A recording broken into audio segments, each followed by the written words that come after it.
And here we are with part 6 of the red tree. We've been working through the steps on our little painting here of a red tree up a country road, and we've finished the sky and the background hills and the field with its gentle curve. And now we've been working, we did some base work on the tree itself, got our shadows and our lights where we wanted them, and our edges. And now we're working on the shadows on the road and on the field, and now the shadows on underneath this bush. It's kind of the way I paint a bush or foliage is I lay down the shadow color first, and then I can come back in with the other colors on top. I'll come in with a bright color, what you would call local color, which means the color of the actual object, whether it's a green bush or a red tree, and then I'll come back in again with a highlight color and then work with those different shades back and forth to get the form I want. So right now I'm mixing a fairly dark green. I'm just using my two blues and my cadmium yellow medium.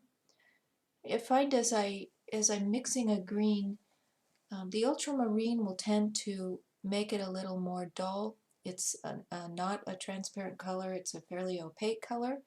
And so sometimes as I go along, I'll have to add a little phthalo back into it, which tends to brighten the mixture back up again. So I've got sort of a mid-range green.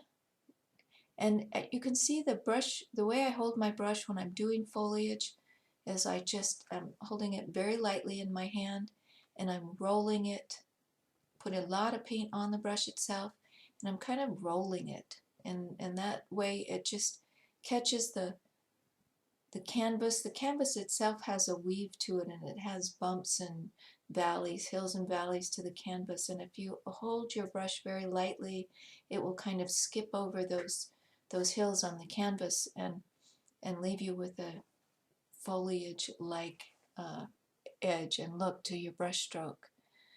So right now I'm adding some of that green around and on top of that little shed. It's covered over with growing vines and bushes. I'm not defining the shapes of the leaves or anything. I'm just getting a color and a mass and a value in the right place. Just rolling that brush around. And you can tell how as you roll it, it just leaves a real loose edge, a soft edge, a varied edge. And then I'll come back in oftentimes and soften the under edge or one side of the brush stroke. That will leave a foliage-like hard top edge, and then the bottom edge is softened down into the bush. So now I'm coming back with the dark again. I'm using Ultramarine Blue for this dark to give it more of a blue look, really. And I'm working on those shadows. I noticed when I first put them in, I had them almost horizontal. And as we were talking about the direction that your shadow goes shows the form of the road itself. So I wanted those shadow shapes to travel up the edge of the road and then back down a little bit as it dips into the tire tread kind of valley in the road. Now going back to a warm yellowish color. You know, a brown or a tan is made from orange. It's a grayed down orange. So if I use my cadmium red and my cadmium yellow and add a little bit of blue and a little white, I'm going to get a tan color. And then you can just push that pile of paint whichever way you want. This is a little bit of a yellower tan, so I used a little more yellow. And now I'm going back in and just reshaping those shadows. I want them to be very subtle, and I want the edges to be very soft, working again on not being symmetrical. This is nice light color. And you can tell as I'm putting it down here, it almost looks too light. But you have to always remember that the paint will dry a little bit darker. So that's something that's really hard to get used to. When I first started painting, all my paintings turned out real dark. So, and you can see I'm thinking about the fact that this is grass laying on the road, dried grass from the field. And so I'm pushing my brush back and forth as that grass is laying up against the edge of the road and creating that kind of dip in the road there. Just laying that dry grass onto the road. And again here, my brush is being held very lightly in my hand. I want that gray of the roadway to show through. I don't want to cover it all up. And if you put too much paint on your brush and then brush too strongly, like we did when we were laying in the block-in stage, you would lose all of that under layers that you put in. So at this point, you just want to hold that brush real lightly and just lay it on top and let it jump over the layers of paint that are already under there. Rinsing my brush off again. I'm going to go back to a darker color. That's really the way it works with everything, laying in that light, and now I'm going to come back with a darker shade and lay some of that in there too. Right up against the edge of the road, there's a shadowed area, so I'm going to lay some of that shadowed area in. Again, it's looking at your reference photo, and I'll see a certain shape and a certain value and a certain color, and just lay that in or try to match it as closely as you can. Working with those shadows again, bringing them back out real delicately. This is such a light area right here. If I go too dark with that shadow, even as dark as it showed in the reference photo, the shadow showed darker. But if I go too dark, this is such a light area, that's not my focal point. I don't want the eye to stop there. I want it to continue onto the tree. So I'm going to adjust those colors a little bit, and I'm not going to show them as the shadows quite as dark as they were in the reference photo, because I want my darkest dark to be in the shadow of the tree.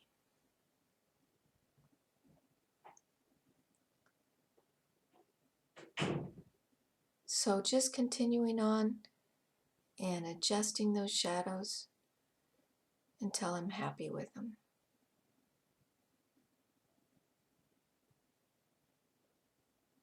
When I'm painting at my easel, I keep a full-size mirror behind me, just like the kind you'd put on your wall in your bedroom.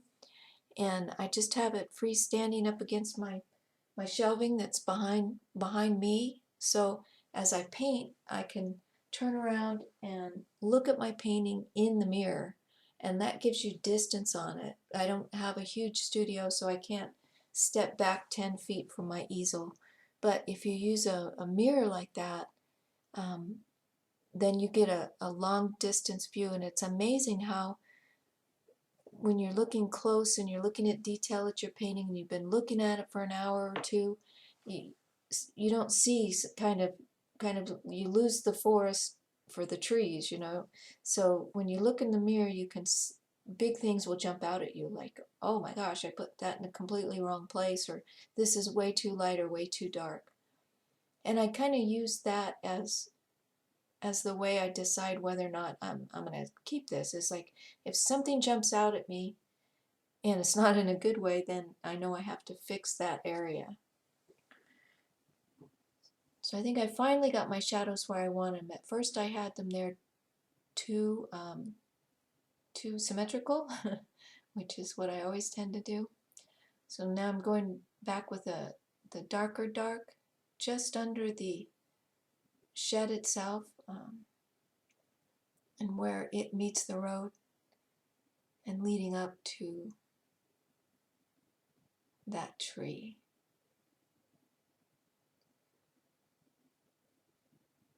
But yes, the mirror behind you is a great thing to use. You can even use a small handheld mirror and do it that way, and just turn around and look at your painting by looking into the mirror, and you'd be amazed how much that helps.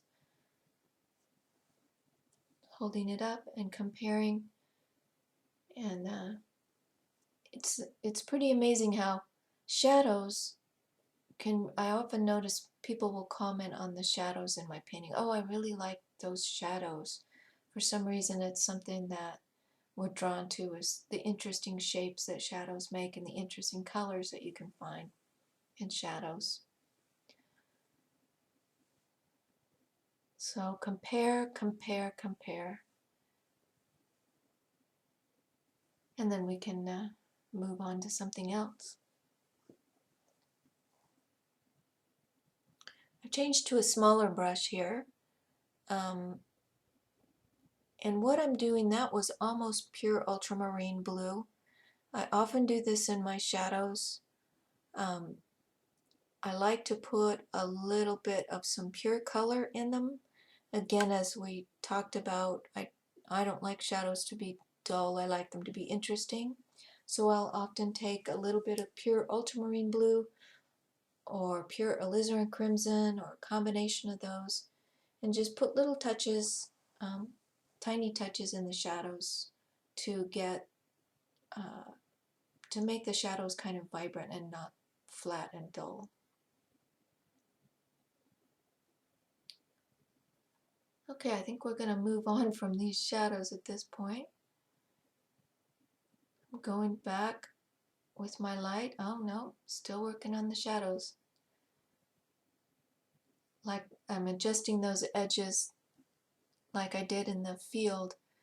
You don't want the edges of the shadows to be harsh. You want them to be soft and look like the grass is flicking up into the edge of the shadow a little bit.